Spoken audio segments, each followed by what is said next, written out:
Hello, so you might be wondering what's the difference between a plain bore and a finished bore. So the main difference I found online, especially on this website, is that a plain bore is basically a bore that just have a hole in it. And a finished bore is a bore that is more customized and can be like directly used for a connected to a shaft.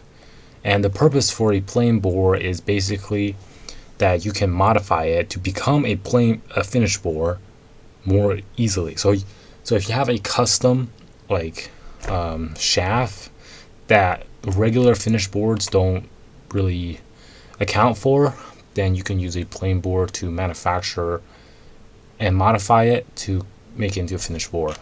So these two photos right here, they're both finished boards because they have this thing over here that can be adjusted to tighten to a shaft.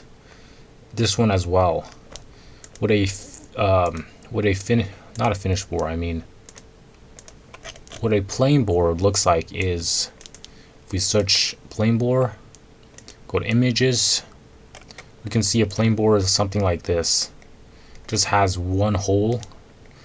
Like if it has key, this is a finished bore.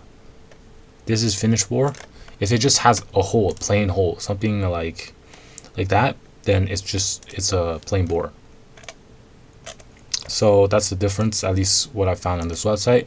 If it is wrong or something is wrong, please comment in the link. Comment in the description, so other people know, because this was just like a couple minute research. So thank you for watching. Hopefully this helped you.